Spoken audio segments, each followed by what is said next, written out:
One of the keys to advancing from an intermediate to advanced player is the ability to outline chord changes while improvising solos. And not just play notes that work over the changes, but to play lines that weave through the changes and connect the underlying harmony. This is an essential element to the sophisticated lines you hear from players like Robben, Larry Carlton, and certainly jazz players like Wes Montgomery. In today's lesson, I'm going to take you through a few of the techniques I use to accomplish this. My name is Jack Ruch. Welcome to my channel. Let's get into it.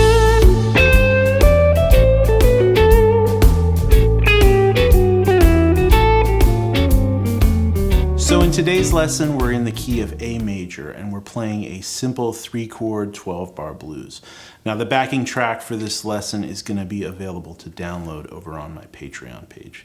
Now when you're soloing over a tune like this, there's a lot of approaches you can use. And when I was starting out, I would have used a simple kind of pentatonic blues lick approach, relying heavily on repeating licks and phrases, something like this.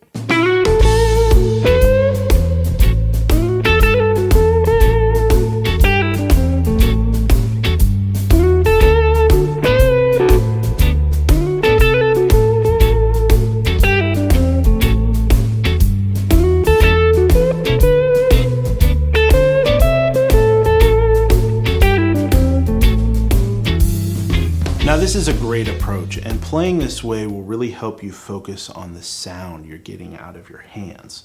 Your touch, your vibrato, your bending, your pick attack, all these things that are really essential to getting a good sound out of the instrument.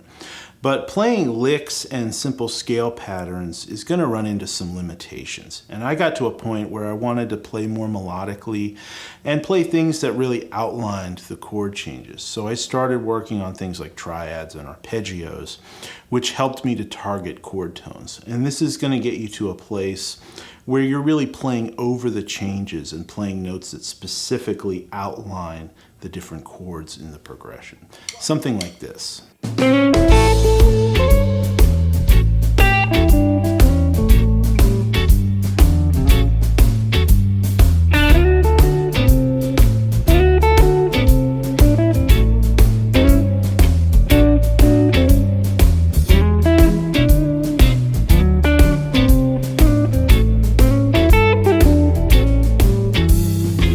So it should be no surprise that I'm a huge fan of Robben and Larry Carlton, as well as jazz players like Grant Green, Joe Pass, and Wes Montgomery.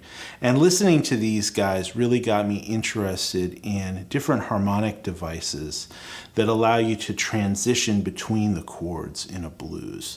This is what I would call playing through the changes instead of just playing over the changes. So I'm going to play a solo demonstration now that uses some of these different devices. I'll play it down and then we'll break down some of the things that I'm doing here.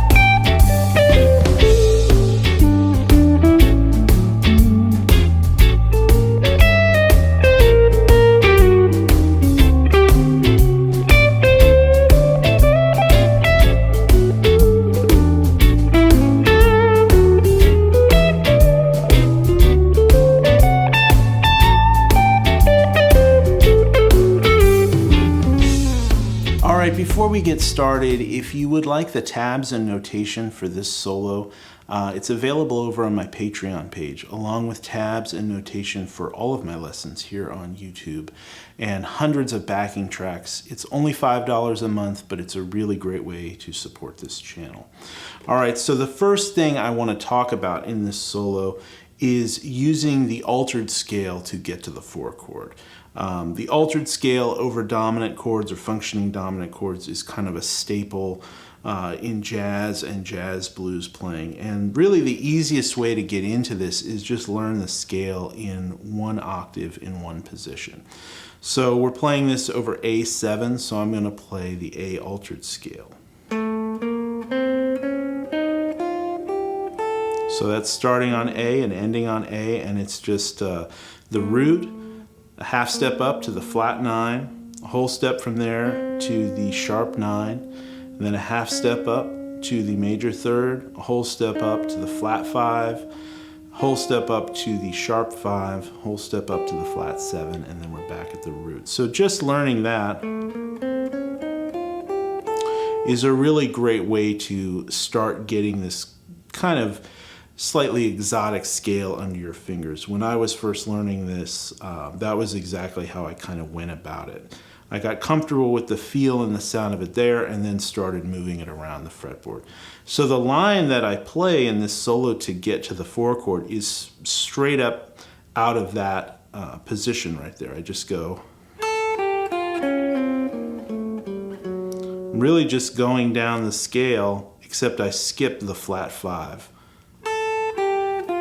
Right there I jump right down to the 3rd, and then sharp 9, flat 9, root, flat 7, and then land on the 3rd of the 4 chord, so targeting the chord tone. So just a simple line like that, really right out of the scale,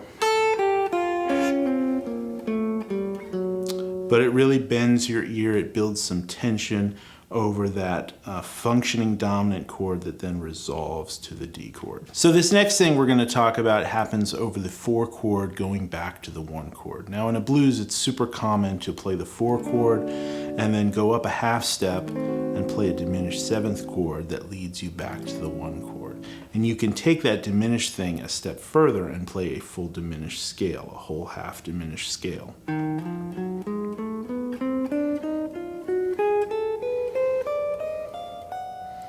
And in this example, I really just play right out of that scale. And then lead it back to a chord tone of the A7 chord. There's a great example of this in the Wes Montgomery song, D Natural Blues. He plays a lick very similar to that in his solo.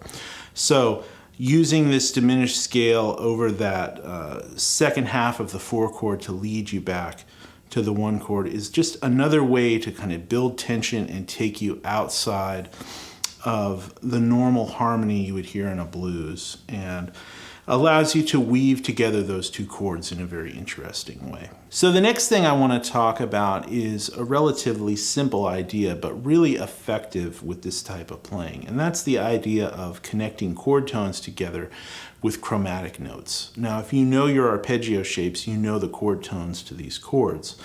But sometimes just playing out of the arpeggio can sound a bit like an exercise. So the real key to making it musical is connecting the dots together with chromatic notes. Now I use this over the 5 chord, the E7, going down to the D7. Just by connecting different arpeggio shapes together with chromatic notes. Right, just kind of outlining this E7 shape, but connecting those notes together with chromatic notes. And then using that as an opportunity to lead up chromatically to the 3rd of the D7, and again just using this D7 arpeggio shape. So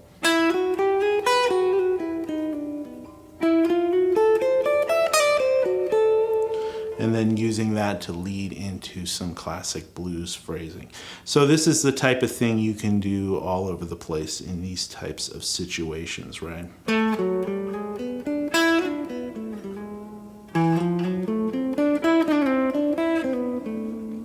And I do it a bunch in this solo, so it's something to definitely check out and something you can explore as you're learning your arpeggio shapes. All right, so the last thing I want to talk about is another device we can use to go from the 1 chord to the 4 chord. And it's similar to 2 of the things we already talked about. It's the half-whole diminished scale. So it's sort of the sister scale to the other diminished scale that we played. And it's also very similar and has a similar application to the altered scale. We played the altered scale in this one position in the 1 octave. If we play the diminished scale in that same spot, it's very similar, it just has a few different notes.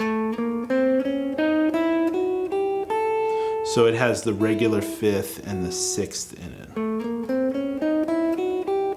And the cool thing about this is it's a symmetrical scale, so you can move it up in minor thirds, just like diminished triads or diminished seventh chords. So I can start it on A, I could start it on C, I could start it on E flat. And so the lick that I played is out of that position.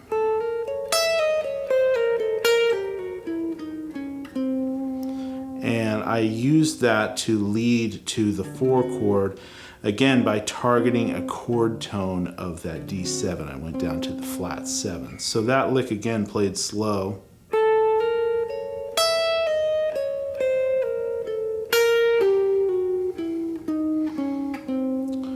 It's sort of a sequence lick that cycles through the notes of that scale. And again, if you want the tabs and notation for this solo, check it out on my Patreon page. But this is just another harmonic device we can use to transition between these chords. And this is something you hear a ton in Robben Ford's playing. It's sort of his go-to for getting outside on these transitions between these chords. So hopefully this lesson gives you some new things to consider when you're playing the blues. I know there's a lot to unpack in this lesson, so definitely head over to the Patreon page to check out the notation so you can work through the solo at your own pace. I'll also have the backing track up there for you to practice along to. So until next time, happy practicing and take care.